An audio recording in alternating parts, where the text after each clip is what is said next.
2, 3, come on.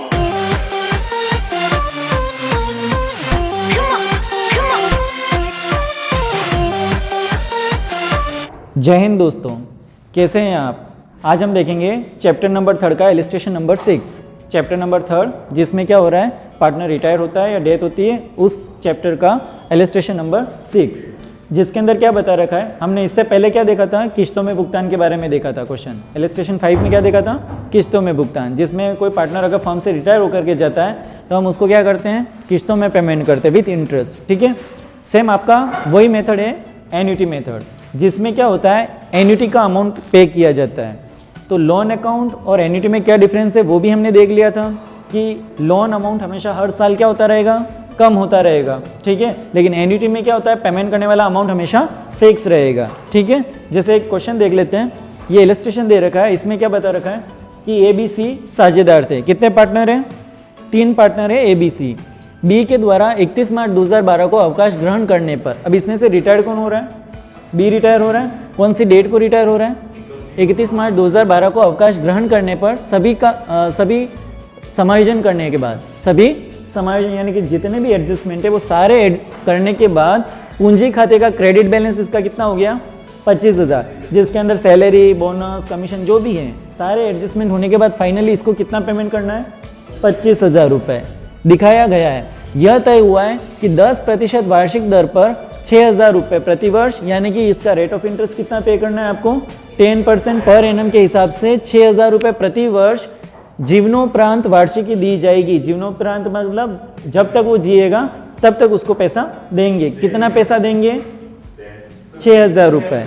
समझ में आ रहा है, उसको 6,000 रुपये हर साल आपको पेमेंट करना है।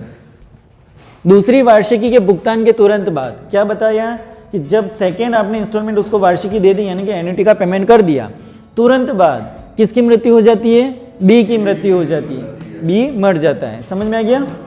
2 पेमेंट करने के बाद क्या हो रहा है, बी की डेथ हो जाती है, बी की मृत्यु हो जाती है। क्या बनाना है आपको, बी का वार्षिकी खाता बनाना है, यानी कि बी का एन्युटी अकाउंट बनाना है। ठीक है, तो इस तरह का हमने एन्युटी की पहले एंट्रियाँ देखी थी। सबसे पहले क्या करते हैं, अगर कोई भी पार्टनर रिटायर होता है फर्म से, तो सबसे पहले हम क्या करते हैं, उसके कैपिटल बैलेंस को एन्युटी अकाउंट के अंदर, पहले लोन अकाउंट के अंदर ट्रांसफर करते थे, अब लोन की जगह किस में ट्रांसफर करेंगे, एन्युटी में। तो सेम वही एंट्री होगी, क्या एंट्री करेंगे, रिटायर्ड पार्टनर कैपिटल अकाउंट दिया to retired partners annuity account, transfer हो गया। फिर क्या करते हैं, हर साल आपको 2 एंट्रियाँ करनी है। कौन कौन सी, इंटरेस्ट लगाने की और पेमेंट करने की। तो इंटरेस्ट चार्ज करने की एंट्री क्या करेंगे, इंटरेस्ट ऑन एन्युटी अकाउंट दिया to retiring partners annuity account. ठीक है, और पेमेंट करने की रिटायर पार्टनर्स एन्युटी अकाउंट दिया टू कैश या बैंक। ये हर साल आपको पेमेंट करनी है। फिर उसके बाद अगर मान लो बैलेंस खत्म हो जाता है और फिर पेमेंट अगर फर्म अपने जेब से देती है, मान लो पेमेंट सारा खत्म हो जाता है, उसके बाद भी अगर पार्टनर जिंदा रह जाता है, जो रिटायर पार्टनर है, तो P&L से एंट्री करेंगे। P&L अकाउंट दिया टू एन्युटी सस्पेंस के नाम से या एन्युटी अकाउंट के नाम से एंट्री करेंगे। लेकिन अगर पार्टनर मान लो बैलेंस रहते हुए मर जाता है, तो क्या करेंगे, बचा हुआ बैलेंस कौन ले लेगा, रिमेनिंग पार्टनर्स ले लेंगे जो फर्म के अंदर है। तो उसकी क्या जनरल एंट्री करेंगे, एन्युटी सस्पेंस अकाउंट दिया टू रिमेनिंग पार्टनर्स, यानी कि एस कैपिटल बीस कैपिटल हो जाएगा। ठीक है, तो इस तरह से जनरल एंट्री हमने देख चुके हैं। ठीक है, तो इस क्वेश्चन को कैसे करेंगे, सबसे पहले क्या बनाना है आपको, एन्युटी अकाउंट बनाना है। किसका एन्युटी अकाउंट बनाओगे, बी का। क्यों बनाएंगे बी का, क्योंकि बी रिटायर हो रहा है। ठीक है, तो इसके लिए आपको अमाउंट पर्टिकुलर और एक कॉलम और बनेगा आपका डेट का। तो डेट, पर्टिकुलर और अमाउंट के हिसाब से आपको कॉलम बनाना है। क्या नाम आ जाएगा, बीस एन्युटी अकाउंट, या एन्युटी सस्पेंस भी लिख सकते हैं। ठीक है,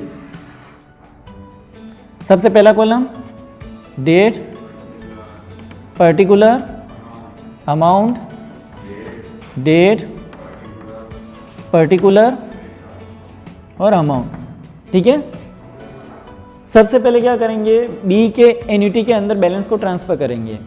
कौन सी डेट के दिन बताओ, 31/3 भाई, 31/3 के दिन, 31 मार्च 2012 के दिन ये अवकाश ग्रहण कर रहा है। ठीक है, इसकी फर्स्ट एन्युटी का पेमेंट कब करेंगे, 1 साल बाद। तो कहने का मतलब या तो आप 31 मार्च भी लिख सकते हो या 1 अप्रैल भी लिख सकते हो, भाई दोनों डेटें सेम होती है, क्लोजिंग डेट या ओपनिंग डेट। तो अपन क्या करेंगे, ओपनिंग डेट का यूज़ करेंगे, ठीक है। तो यहाँ पर ओपनिंग डेट कौन सी आ जाएगी, 1/4/2000, साल 12 ही रहेगा। और अगर आप यहाँ 31 मार्च 2012 लिखोगे तो भी सही है, लेकिन डेट यहीं पे लिखनी है। एक दिन में कोई भी फर्क नहीं पड़ेगा, एक दिन में इंटरेस्ट पे कोई फर्क नहीं पड़ता है, ठीक है, क्योंकि जो इंटरेस्ट कैलकुलेट किया जाता है वो एनुअल बेसिस पे किया जाता है, ठीक है। तो यहाँ पर 1/4/2012 भी लिख सकते हैं या 31/3/2012 भी लिख सकते हैं, ठीक है। समझ में आ गया। क्या लिखेंगे यहाँ पर, क्या लिखेंगे, बैलेंस जब ट्रांसफर होगा यहाँ एन्युटी में, कहाँ से आया है बैलेंस, बी के कैपिटल से आया, तो यहाँ लिखेंगे बाय बीज कैपिटल अकाउंट। यहाँ पर ओपनिंग बैलेंस बीडी करके मत लिख देना, क्योंकि ये बी का एन्युटी नया क्रिएट हो रहा है, इसके अंदर बैलेंस कहाँ से आया, कैपिटल अकाउंट से आया। कितना बैलेंस आया, 25,000 रुपये। ये 25,000 सारे एडजस्टमेंट होने के बाद फाइनल एडजस्टेड कैपिटल ही है, हाँ। तो यहाँ ध्यान रखना एडजस्टेड कैपिटल बैलेंस ही आएगा। अगर मान लो कैपिटल बैलेंस दे रखा है और एडजस्टमेंट कुछ अलग दे रखे हैं, तो सारे एडजस्टमेंट करने के बाद प्लस माइनस करने के बाद जो भी एडजस्टेड बचेगा वो अमाउंट यहाँ ट्रांसफर करेंगे, ठीक है। तो कितना अमाउंट है, ये 25,000, ठीक है। अब यहाँ क्या बता रखा है कि 10% आपको इस पर ब्याज देना है, किस अमाउंट पर, इस ब्याज कैलकुलेट करेंगे। तो 25,000 का 10% कितना होता है, 2500 रुपये। तो यहाँ लिख देते हैं 2500 रुपये। कैसे आए 2500, 10%।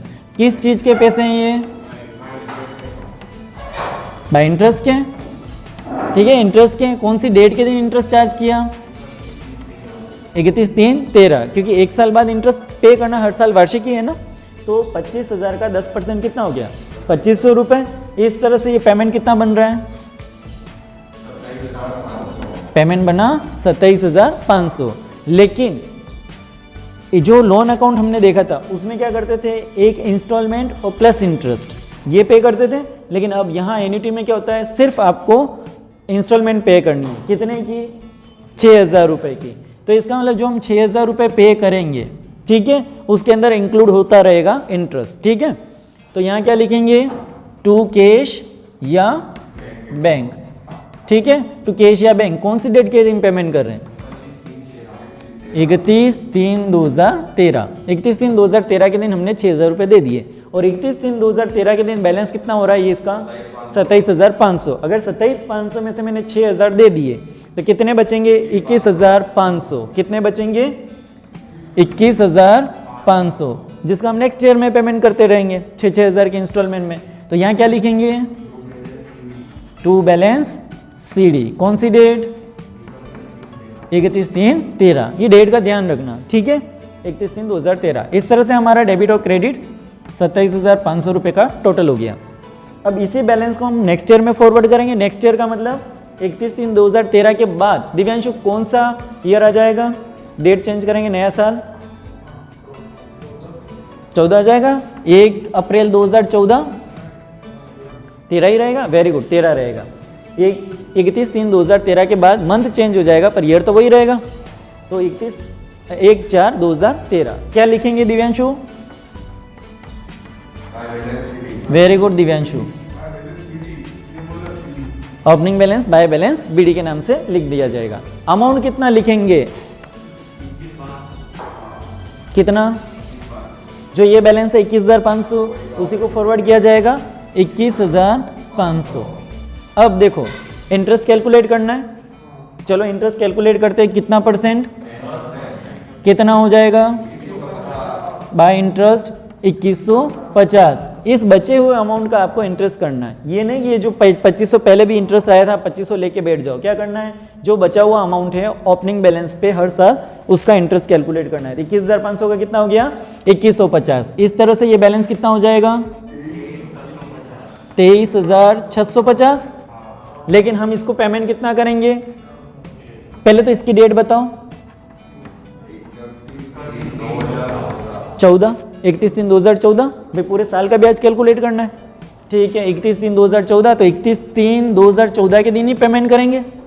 कितना पेमेंट करोगे, 6,000 किस नाम से लिखोगे, टू बैंक या कैश, ठीक है, टू कैश या बैंक अकाउंट के नाम से कितना पेमेंट किया। अब देखो यहाँ लाइन क्या बोल रही है कि 6,000 रुपये की जो वार्षिकी थी देनी, और दूसरी वार्षिकी के भुगतान के तुरंत बाद जब आपने पेमेंट किया, भाई फर्स्ट तो यहाँ दे दी एन्युटी, सेकेंड इंस्टॉलमेंट एन्युटी की यहाँ दे दी, इसको देने के तुरंत बाद किसकी मौत हो जाती है, बी की। तो क्या बी का पैसा फर्म के अंदर रह जाएगा, रहेगा। देखो कितना है, 23,650 रुपये। कितने हैं, 23,650 रुपये। उसमें से 6,000 का उसको पेमेंट कर दिया और उसके बाद वो मर गया। बाकी का बैलेंस जो बचा हुआ वो किस में डिस्ट्रीब्यूट कर देंगे, किस रेशो में करेंगे, रेशो दे ही नहीं रखे, इसका मतलब इक्वल में करेंगे। समझ में आ गया। तो क्या करेंगे, इक्वल में करेंगे। देखो 6,000 रुपये मैंने इसको दे दिए, 23,000 रुपये, 23,650 में से 6,000 रुपये अगर माइनस कर देते हैं तो कितना बैलेंस रह जाएगा, बताओ, माइनस करो भाई। 23,650 है, ये 23,650, ठीक है। उसमें से 6,000 रुपये मैंने बी को पेमेंट कर दिया, कितने बच जाएंगे, 17,650, 17,650, ठीक है। अब ये 17,650 क्या करेंगे, दोनों पार्टनर्स में डिस्ट्रीब्यूट करेंगे। कितना कितना अमाउंट आ जाएगा, तो यहाँ लिखेंगे टू एज कैपिटल अकाउंट, भाई ए के अंदर डिस्ट्रीब्यूट हो जाएगा। दूसरा कौन है, सी, तो यहाँ लिखेंगे to C's capital account, B तो रिटायर हो रहा है, तो ए और सी के अंदर डिस्ट्रीब्यूट कर दिया जाएगा। तो कितना कितना हज़ार आ जाएगा, 8,825, 8,825। क्यों किया इन दोनों में 8,825, इक्वल पार्टनर है इसलिए। कैसे पता कि इक्वल है, क्योंकि रेशो नहीं दे रखे। कौन सी डेट लिखेंगे, ये डेट लिखेंगे 31/3/2014, 31/3/2014 के दिन। इस तरह से बैलेंस करके और ये हमारे 23,650 अमाउंट आ जाएगा, ठीक है। तो इस तरह से हमने एन्युटी का पेमेंट किया, किसको किया, बी को, जिसमें क्या हुआ कि अमाउंट जो है वो पड़ा हुआ है और बी की मौत हो गई। समझ में आ गया। रिटायरिंग पार्टनर की डेथ हो जाती है और बचे हुए अमाउंट को हम क्या करते हैं, पार्टनर्स में डिस्ट्रीब्यूट कर सकते हैं। ये तो इक्वल था। अगर मान लो रेशो होता तो क्या रेशो में आप डिस्ट्रीब्यूट कर सकते थे, भाई रेशो आ जाता तो इस अमाउंट को रेशो में डिस्ट्रीब्यूट कर दो, फिर इनके अकाउंट में ट्रांसफर कर देते हैं। ईजी है, समझ में आ गया, कोई डाउट क्वेश्चन, ठीक, थैंक यू। तो दोस्तों आपको हमारा ये वीडियो कैसा लगा आप हमें ज़रूर बताइए। आप हमारे इस वीडियो को लाइक कीजिए, शेयर कीजिए और चैनल को सब्सक्राइब कीजिए। Thank you.